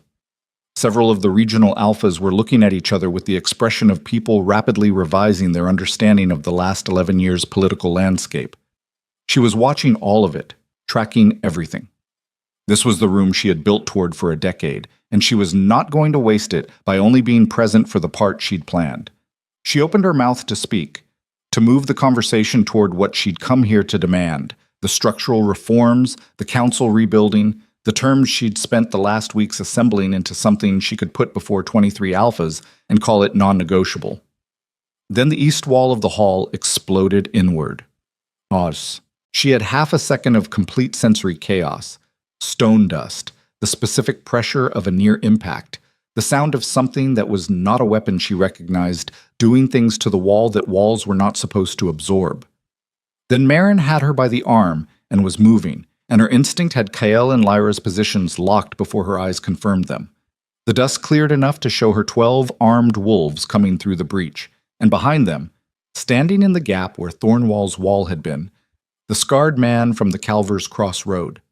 He had not waited his 2 days, or he had waited and then recalculated. "Summit's over," he said. He was not shouting. The room's sudden silence made volume unnecessary. "The Iron Veil Confederation is claiming the children under rights of strategic bloodline acquisition. Anyone who interferes..." He didn't finish the sentence. He didn't need to. The 12 armed wolves standing in a breach they'd put through a fortress wall finished it for him. Seraphina's mind did what it had always done under pressure. Stripped everything down to what was true and what needed to happen. The Iron Veil Confederation. She'd heard the name in Marin's intelligence reports and had underestimated the timeline. That was her failure. She owned it in a single second and moved past it. 23 regional alphas in the room, most of them capable, none of them prepared, all of them in the first seconds of processing a situation that had shifted from political theater to existential immediacy. The 12 invaders had the advantage of initiative. The Summit Wolves had numbers, but not cohesion. Darius was already moving, not toward the breach, toward Kyle and Lyra, cutting across the room with a speed that surprised her, reaching them before the Iron Veil Wolves had advanced 2 steps. He put himself between the children and the breach, and the look on his face was something she had never seen there before and recognized anyway. The specific quality of someone who has calculated what they're willing to spend and arrived at an answer of everything. She had not expected that. She filed it somewhere and kept moving. "Kael," she said. He was already looking at the 12 wolves. His face was very calm, the same calm that lived in the center of his stillness, the place where the bloodline met the 10 years she'd spent teaching him to be patient. "I know," he said. "Not yet," she said. "Not until they're all in the room." Because that was the arithmetic. 12 inside, unknown number outside. She needed to know what she was working with before Kael did the things she'd watched him practice in Vethara's yard and never seen aimed at something real. Lyra was looking at the scarred man, not at the armed wolves, at the scarred man. "He didn't come through the breach," she said, very quietly, to nobody in particular. "He was waiting for someone to open it from inside." The statement dropped into the room. Several heads turned, and Serafina, following the line of Lyra's gaze, looked at the position the scarred man had arrived from and understood that he had come from the building's interior access, not through the breach. The breach had been the distraction. She looked at the room, she looked at the summit delegates, at the faces recalibrating in real time, and she found the one that was off, the one that had gone still in the wrong way. Not the stillness of shock, but the stillness of someone waiting to see if they'd been identified. Corvith. He was watching her with eyes that had changed quality since Kael and Lyra walked in. Changed not in the way of a man who felt the bloodline resonance and was processing it, but in the way of a man who had known they were coming and had positioned himself for what came next. The Eastern holdouts, the blocked tribute, the Iron Veil Confederation's perfect timing. She looked at Corveth and she thought, of course. The fracture in the kingdom had not been organic. Someone had been engineering it. Someone with enough proximity to the summit's logistics to open an interior door at the correct moment. Enough investment in the bloodline's acquisition to coordinate with an outside confederation. Enough patience to let the kingdom weaken for years until the timing was right. She looked at Corveth and she saw it complete. Then Kael stepped forward. "Stop," he said. One word. The bloodline behind it was not practiced or performed. It was simply what he was, aimed without ceremony at every wolf in the room. The 12 Iron Veil soldiers stopped moving, not because they chose to, because something underneath the choosing had answered before the choosing could happen, the old deep layer of wolf instinct that predated hierarchy and law and every political structure built on top of it. The scarred man's face went rigid. He was working against it. She could see him working, see the effort in every line of his body. But the working was costing him, and it was not succeeding. Kael stood in the middle of Thornwall's summit hall at 10 years old with stone dust in his hair, and 12 armed men frozen mid-step, and 23 alpha wolves recalibrating everything they'd believed about the limits of bloodline power. And he was not performing any of it. He was simply standing there, being what he was, and it was enough. It was more than enough. Lyra moved past her brother toward Corveth. The Lord was on his feet, backing toward the western wall, and his face had broken open into something that was not the composed political calculation it had been an hour ago. Lyra looked at him the way she looked at everything, with that gaze that went through the surface, and Corveth stopped moving. "You opened the door," Lyra said, not accusing, confirming, the way she confirmed facts. Corveth's voice failed. He tried again. "You can't." "The access corridor from the Eastern Delegates' prep room to the wall cavity runs behind the tapestry to your left," Lyra said.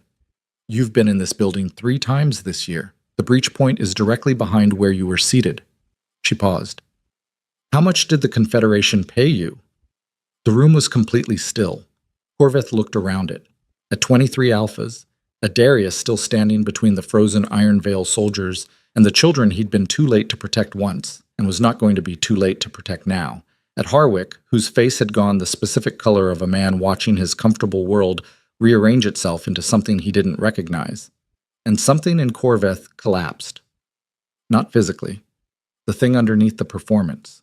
The calculation that had held him together for however long he'd been running this, failing in real time under the weight of a 10-year-old looking at him with eyes that simply already knew. "Tell them," Lyra said. "All of it. Now." Corveth told them. It took 12 minutes, and it remade everything. The Eastern holdouts, the Iron Veil coordination, the manufactured prophecy campaign designed to destabilize the kingdom before the Confederation moved to claim the bloodline on a field of political collapse. Years of architecture. Patient, expensive, meticulous, and dismantled by a child who had learned to read people the way her mother had taught her to read Ridge Wind. By the time Corveth finished, the 12 Iron Veil soldiers had been secured by the Summit Wolves, the scarred man was on his knees, and the room had the specific quality of a space where something had broken that was going to require careful work to rebuild. Seraphina stood in the center of it and felt, not triumph, that was not the word. Triumph was too bright and too clean for what this was. She felt the particular weight of something that had been carried for a very long time becoming something else. Not lighter, different. She looked at Darius. He was still where he'd placed himself, between her children and the threat. And he was looking at her with the expression she'd read once and could read again now across 11 years of distance, the one that didn't manage itself. "What do you need?" he said. It was the right question. She had heard it once before from someone who'd known how to ask it. She looked at the room. 23 alphas, 12 council members, Corveth on his feet with his confession hanging in the air, the Iron Veil soldiers bound in the corner, the hole in the eastern wall letting in the afternoon light in a way the hall had not been designed for. She thought about what she needed. She thought about what she was going to demand and what the room was going to have to give, and what kind of kingdom had to be built from the ruins of the one currently standing in front of her. She opened her mouth. Outside the summit hall, from every direction at once, came the sound of many horses arriving at speed, and the specific tonal quality of pack wolves responding to a convergence they hadn't planned for. The alert shouts of guards at every gate. The system-wide recognition that something had changed, and the change was not finished yet. The Iron Veil Confederation had not sent 12 wolves. They had sent 12 first. The rest were outside. Darius looked at the wall breach, looked at her. His jaw was set and his hands were no longer flat on the table. They were loose at his sides, in the specific ready posture of a man who had shed the king and found the wolf underneath. "Tell me what you need," he said again. And Seraphina Veil, former Luna, mother of the most significant bloodline born in centuries, the woman who had walked out of this kingdom with nothing and built something the world was not going to be able to ignore, looked at the man who had sent her away and at the children she had built in the wilderness he'd exiled her to. And she made the decision that had been coming since the morning she'd sat in a cold square in the lower city and felt the weight of a wall that had just come down. "Stand beside me," she said, "and don't get in my way." She turned to face the sound of the incoming force. The sound of the Iron Veil force reached the hall before the force itself did. Hooves on stone, the specific cadence of organized military movement, not a raid but an occupation, the kind of arrival that had been planned for weeks, and was now executing on a timeline that didn't care about the wreckage inside the summit hall. Seraphina counted by sound. 50 horses, maybe more, against 23 regional alphas, 12 council members, and whatever guards Thornwall had stationed at the outer gates, who had not yet been overrun. She looked at the 23 alphas, and she made a decision in 2 seconds that she'd been building toward for 11 years. "Every alpha in this room has territorial wolves outside the capital," she said. Not loud. She had learned from Kael, or he had learned from her, or they had arrived at the same understanding independently. That volume was the tool of people who needed to prove the claim. "How many riders did you bring to the summit?" Silence for a beat. Then one of the Eastern Bloc alphas, a woman named Sura whom Seraphina had never met, but whose reputation for tactical intelligence had reached even Vithara through traders, said, 40, camped at the river crossing. "Same," said the alpha from the Northern Holdings. Down the table, 40, 60, 30, 25. By the time she'd reached the end, she had a rough count that exceeded the Iron Veil force outside by a margin that mattered. "They're here for the children," she said. "Not for you. Not for the kingdom. For 2 specific people who are standing in this room. That means your territorial wolves are not their priority and won't be their target unless you make them one." She paused. "I'm asking you to make them one. Right now. Today. Not because the Thorn Crown asks it. The crown can speak for itself." She looked at Darius briefly and back. "Because this confederation just put a hole in a summit wall while you were sitting in it, and if that's what they'll do when you're watching, you should be very clear about what they'll do when you're not." Sura was already on her feet. "My riders are at the river crossing. 40 minutes. "Mine are closer," the Northern Alpha said. 20. Darius moved to the hall's eastern communication post, the old signal system that ran through the fortress walls, copper tubes and trained runners, older than the building's current iteration. He said something to the runner at a low, quick pitch that Serafina couldn't hear across the room, and the runner left at a pace that answered the question of whether Thornwall's internal guards were still responding to the crown. They were. The Iron Veil force hit the outer gate 4 minutes later. The sound of it was different from the breach. Organized, sustained, the sound of people who had done this before and were not surprised by resistance. Serafina felt the percussion of it in her sternum, the specific frequency of conflict at scale, and she moved to where her children were standing near the hall's interior wall. Kael was watching the sealed main doors with the particular stillness that she had always understood as the surface of something that was not stillness at all, but concentrated capacity. Lyra had her eyes closed. Not fear, Serafina knew, but the specific inward quality she got when she was reading a situation through whatever channel she read it through. "Stay in this room," Serafina said. Kael looked at her. "You're going out there." "Marin and I are going out there. You're staying in this room with the Summit Wolves until the outer force is engaged." "I can help." "I know you can." She put her hand on his face, both her children's faces, one and then the other, the way she had done since they were small enough to hold, the gesture that had accumulated 11 years of meaning and was now carrying all of it at once. "You've already done the thing that mattered most in this room. You stopped them long enough. Let the wolves who've spent their lives training for exactly this kind of engagement do what they're built for." She looked at Lyra. "And you stay with your brother." Lyra opened her eyes. "Corvith has friends in the Western Garrison," she said. 3 men. They'll try to move him during the engagement." "Which 3? Lyra told her. She had heard it in the room, apparently, in whatever way she heard things, picked it from the texture of the air or the body language of people who didn't know they were broadcasting. Serafina relayed it to Darius in passing on her way to the door, and she watched him recalibrate his orders to the runner without breaking stride, incorporating the new information the way a capable commander incorporated new information, immediately, without ceremony. She and Marin went out. The battle for Thornwall. Capital's outer grounds lasted 3 hours. She would not remember it as a sequence of events, but as a series of sensory facts, the way intense physical experience always compressed. The cold air carrying the smell of churned earth and adrenaline, the specific weight of the knife in her hand, the sound Marin made when an Iron Veil blade found her shoulder, and the different sound she made when she kept fighting anyway. The way the light changed as the afternoon moved, the regional Alpha forces arriving in staggered waves from the river crossing and the northern road, the Iron Veil formation breaking in the 3rd hour, when the pressure from 3 sides became arithmetic they couldn't solve. The scarred man came for her specifically. She had expected that. She was the organizing principle of what he'd lost. The children's mother, the woman who had turned a summit disruption into a coordinated defense in under 4 minutes. Eliminating her was the last viable play his confederation had, and he was professional enough to recognize it. He was also very good. She was better. Not because she had more training or more capability. She had spent 11 years splitting wood and learning northern survival, not informal combat. She was better because she understood something about the specific disadvantage of a man who had spent his life being dangerous as a professional condition. He fought like someone for whom winning was a job. She fought like someone for whom the thing behind her was not a kingdom or a bloodline or a political calculation, but 2 10-year-old children. There was no version of this fight in which she did not win. When it was over, when the Iron Veil force had broken and the survivors were contained and the scarred man was on his knees in the outer courtyard with Marin's blade at his back, Serafina stood in the late afternoon light and breathed, just breathed. Her ribs ached where she'd taken an impact she hadn't fully registered during and was registering now.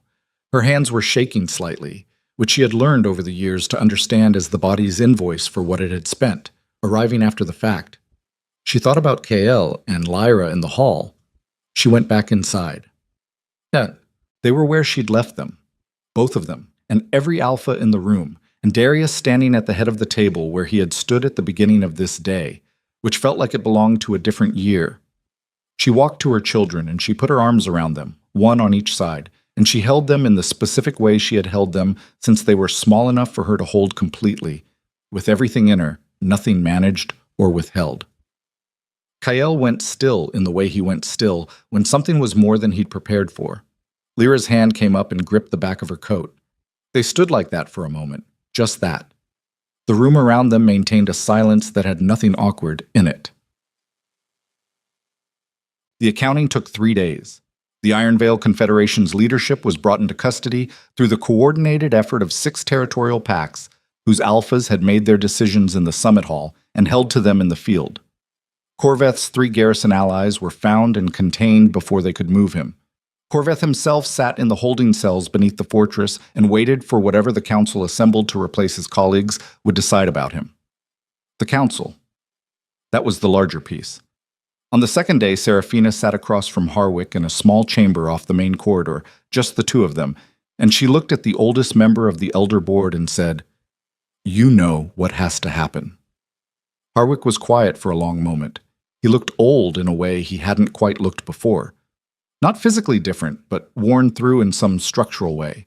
The specific fatigue of a man who has lived long enough to see the framework he built his certainties on prove itself inadequate. "The council needs to be rebuilt," he said. "Yes, with different composition. With composition that reflects the actual pack structure of this kingdom, not the holding pattern that's been in place since Darius's father's time." She kept her voice even. She was not interested in humiliating him. Humiliation was a short-term return on an investment she didn't need to make. That means term limits, territorial representation, a formal appeals mechanism that doesn't require the Alpha King's personal discretion.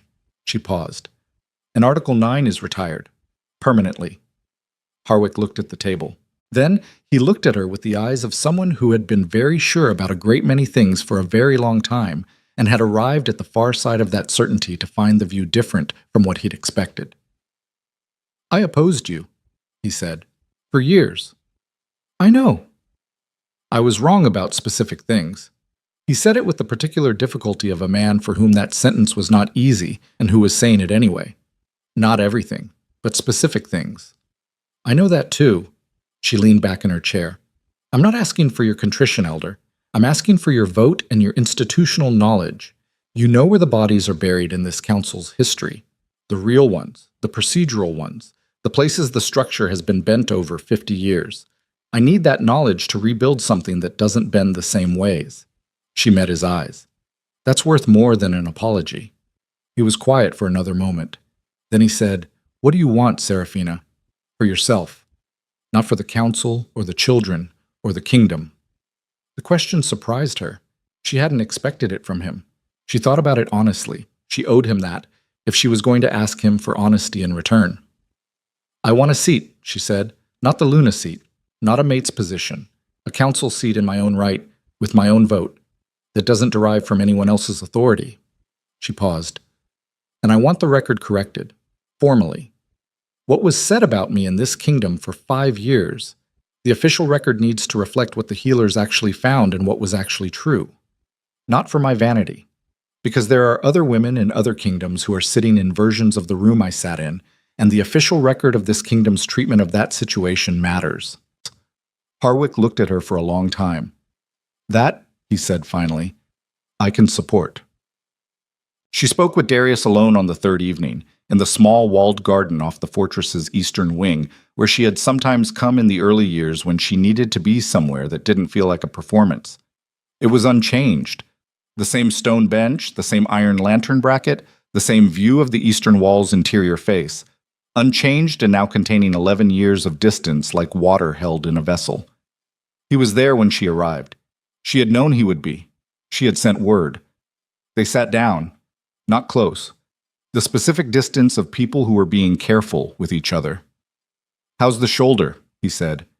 "Marin's shoulder. Mine's the ribs." "How are the ribs?" "They'll mend." She looked at the wall. "You came back to the hall," she said. "During the engagement. I saw you when we were driving their western flank back. You were on the outer grounds." "Yes." "You didn't have to do that. You had garrison protection inside." "I know." She looked at him sideways. He was looking at the same wall she'd been looking at, with the profile she had once known well enough to read in the dark, and now read with the slight unfamiliarity of something that had changed in the ways time changed things. The same underneath, different on the surface. "I need to ask you something," she said, "and I need you to answer me honestly, even if the honest answer is worse than the alternative." "Yes." The letter. The meeting at Calver's Cross. Did you know the Confederation was watching the Northern Road? He turned to look at her. The lantern light was insufficient, and she watched him in it anyway. Watched the quality of his stillness, the specific way his eyes moved when he was deciding something. No, he said. I didn't know they had the road. I knew they were operating in the territory. I had intelligence that put them 2 weeks behind where they were. I was wrong about the timeline, and I didn't tell you what I knew because I thought it would stop you from meeting me. He paused. That was a choice I made badly. She held that, turned it over. She was looking for the performance in it and not finding it, which was not the same as certainty, but was information. You made a lot of choices badly, she said. Yes. And you know that an apology is not, it doesn't function as a trade. You don't get to hand me sorry and receive absolution. That's not how this works. I know that. What I went through in this kingdom, what I built in the Northern Territories, what my children are because I had to build them there instead of here. She stopped, not because the feeling was too large, but because she was being precise about it, finding the exact edge of what she was trying to say. None of that gets undone. None of it gets exchanged for something you hand me now. I know, he said. Then what are you asking for? He was quiet for long enough that she thought he might not answer. Then he said, permission to be present, for them, for Kyle and Lyra, whatever they want from me, whatever that is, which I understand is their decision and not mine to claim. And for, he stopped. I'm not asking you for anything you haven't already decided to give me. I'm just asking not to be exiled from the possibility of it. She looked at the iron lantern bracket.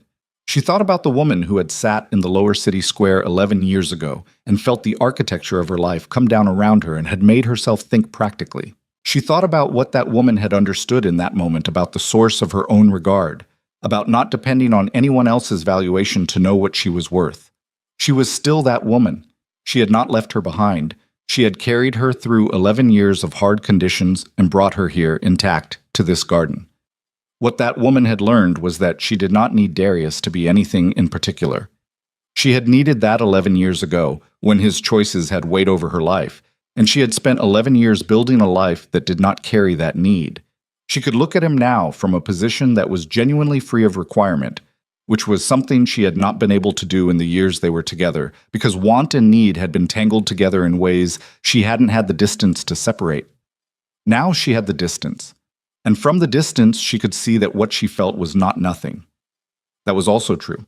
It was not nothing, and it was not the same thing it had been, and it did not obligate her to any particular response. I'm not exiling you, she said, from them or from anything. But I'm also not coming back to this in the form it was. Whatever this is, if it's something I don't have a name for yet. And I need the time to find the name before I commit to the thing. That's fair, he said. I know it is, she said, not unkindly. That's why I said it. Something in his face shifted.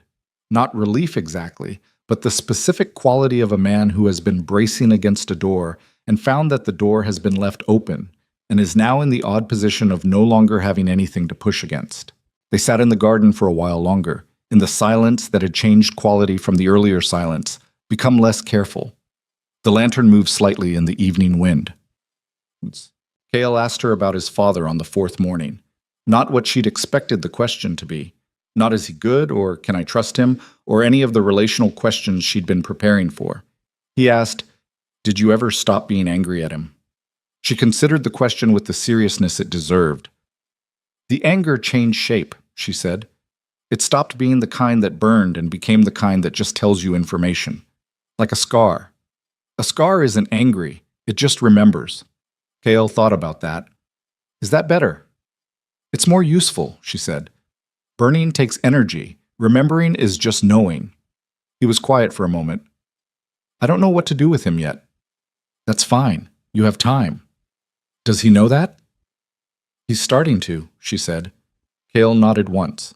The same gesture his father made, she noticed, for what was not the first time. The way certain things pass through blood without consultation. Then he went back to the book he'd been reading, the old Pack Law compilation she'd found in Thornwall's lower library and had brought to him because he was going to need it. Lyra, who had been sitting at the other end of the table, apparently absorbed in her own reading, said without looking up, He's going to be fine. I know, Serafina said. I'm not talking about Kael. Serafina looked at her daughter. Lyra turned a page, the specific composure of a 10-year-old who had said the thing she meant to say and was now done with it. Serafina looked at the ceiling of the small library room, at the old beams, the dusty upper shelves, the light coming through the high-slit windows in the particular way it came through high windows in very old buildings, indirect and patient. She thought about what Lyra had said. She let it settle. She thought about the woman she had been at 23, walking into this fortress for the first time with a bond that was real and an expectation that being real would be enough. She thought about the woman at 28, walking out through the Watergate in cold rain with a satchel and a secret and a guard captain who wouldn't take no for an answer. She thought about 11 years of northern winters and the specific quality of who she had become in them. Not hardened, that was the wrong word. People used hardened for things that had closed. She had not closed. She had become more precisely herself, the way pressure made things more concentrated rather than different. She had been discarded by a king, and she had gone into the wilderness, and she had built two people who had walked into a room full of the most powerful wolves in the territory and stopped an armed force with a word and exposed a conspiracy with a gaze. She had rebuilt her own worth from the foundation up, with her own materials, in conditions nobody had designed to support her.